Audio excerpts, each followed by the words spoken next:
banyakubahwa abaperezida b'ibihugu na ba minisitiri ba za guverinoma, abanyacyubahiro bahagarariye intumwa z'ibihugu bitandukanye, nishimiye cyane kuvugira imbere yanyu uyu munsi kugira ngo mbagezeho ibyishimo mfite. Hari igihe cy'ibintu byose, hari igihe cyo gusenya, hakabaho n'igihe cyo kubaka, hari igihe cyo kwiheba, hakabaho n'igihe cyo kugira ibyiringiro. Uyu munsi turi kubaho mu bihe bidasanzwe, ni umunsi w'ibyishimo. Twese twiteze ko aya masezerano azasubiza ibyiringiro ku baturage ba Kongo ndetse muri rusange. Ndashimira abantu bose bagize uruhare kugira ngo uyu munsi ubimamo. Dusaba kandi dusaba Imana kugira ngo ikomeze kutuyobora, ikayobora intambwe z'abantu bose bafite umutima mwiza abazagira uruhare mu ishyirwa mu bikorwa ry'aya masezerano. Inshingano ni kimwe ariko kuzirangiza ni ikindi. Akaba ariyo mpamvu mpamagarira buri wese muri mwe gutanga uruhare rwe kugira ngo koko aya masezerano ashyirwe mu bikorwa. Ku ruhande rwacu, aya masezerano yo kubufatanye mu bukungu bw'akarere, Burundi na Repubulika ya Demokarasi ya Kongo twamaze guhinduka umuryango w'ubukungu w'ibihugu byo mu karere k'ibiyaga bigari. Burundi bufite uruhare runini rugomba gukinwa hamwe ishyirwa mu bikorwa ry'aya masezerano, ishyirwa mu bikorwa by'aya masezerano n'ubufatanye buri hagati y'ibihugu bitatu. Twizeye ko mu bufatanye tuzabasha kugera ku mahoro arambye n'umutekano uhamye mu karere kacu kose. Murakoze cyane. Burundi has a major role to play in order to indeed implement these existing cooperation agreements between the three states. We hope that together we'll be able to achieve a long-lasting peace and stability throughout the region. Thank you very much.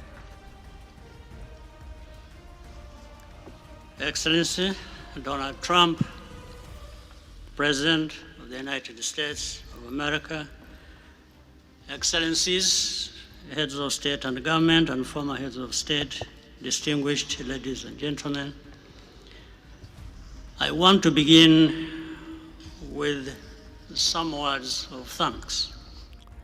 Nyakubahwa Donald Trump, perezida wa Leta Zunze Ubumwe za Amerika, banyakubahwa abaperezida b'ibihugu na za guverinoma n'abahoze ari ba perezida, banyacyubahiro bagore namwe bagabo, reka ntangize amagambo yo gushimira. Icyambere, ndashimira abagenzi banjye ba perezida b'ibihugu bya Afurika. Kuboneka kwanyu hano bigaragaza ko ibigeragezo dufatanyije bifite ubufasha bwagutse kandi bukenewe kugira ngo bigere ku ntsinzi. Ndashimira kandi Minisitiri w'Ububanyi n'Amahanga uhagarariye nyiricyubahiro Emiri wa Katari. Uruhare rwa Katari rwabaye rw'ingenzi cyane mu kudufasha kugera kuri uru rwego tugezeho uyu munsi. Ariko rero ishimwe rikomeye cyane rikwiriye Perezida Donald Trump ubwe. Nta muntu n'umwe wigeze asaba cyangwa ngo ategeke Perezida Donald Trump gufata iki gikorwa mu nshingano. Akarere kacu ntabwo kigeze kajya mu bitangazamakuru mpuzamahanga kenshi, nyamara igihe perezida yabonaga amahirwe yo kugira uruhare mu kugarura amahoro yahise yihagararamo neza cyane adategwa. Uyu mubabaro umaze imyaka 30 urambye bingana gutya, twabonye ndetse dukora ibiganiro byinshi, imishyikirano myinshi n'ubuhuza butandukanye, ariko nta na bumwe bwashoboye gukemura ibibazo by'ingenzi bihari muri ibi bibazo. Perezida Trump yazanye imbaraga nshya, uburyo bushya n'umuvuduko mushya. Byafunguye inzira nshya y'intsinzi n'impinduka.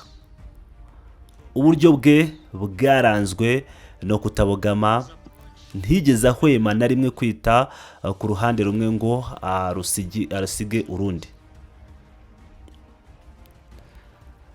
yakoze uko ashoboye kose ngo adutere umwete wo kureba ejo hazaza aho kureba ibibazo byahise, ndetse yadusobanuriraga ko inyungu y'amahoro ari iterambere ry'ishoramari, harimo n'iryaturuka muri Leta Zunze Ubumwe za Amerika. Ikirenze kuri ibyo, uburyo Perezida Trump akoresha bushingiye ku nyungu zifatika. Uyu murongo twanyuzemo ntiwagizwe intambwe yo kwishimira gusa. Ibi byose bigera no ku itsinda rye ryihariye, kandi hano ndashaka gushimira by'umwihariko umunyamabanga Mark Rubio na Masad Boulos. Ntabwo twari kuba turi hano uyu munsi iyo hataza kuba uruhare rwabo n'imbaraga bashyize muri iki gikorwa. Kubw'ibyo dufite inshingano isobanutse kandi ifite amahirwe menshi kurusha izindi zose twigeze kugira. Aya masezerano aduha ibikenewe byose kugira ngo uyu mubabaro urangire burundu. Nibura aya masezerano naramuka acunzwe neza cyangwa ibintu ntibigende neza cyane bigenda uko bikwiye, ntawe uzarega Perezida Trump, ahubwo tuzaba ari twebwe ubwacu, nitwe Abanyafurika dufatanyije n'abafatanyabikorwa bacu. Dushinzwe gushimangira no kongera aya mahoro.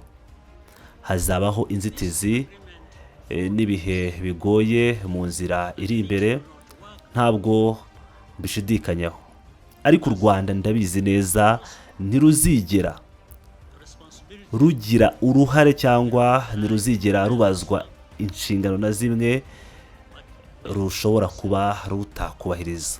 Icyo nshobora kubizeza ni iki: intego yacu yonyine kuva kera na n'ubu ni uko igihugu cyacu kiba mu mutekano usesuye.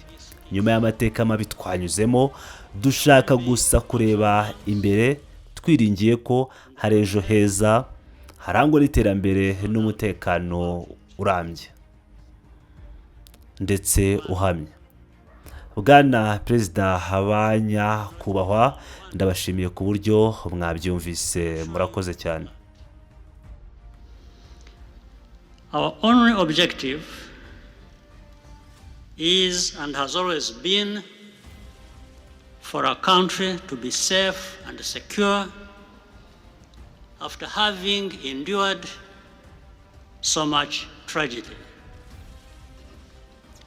We now only want to look forward in confident expectation of a prosperous and stable future. Mr. President, Excellencies, I thank you for your kind attention.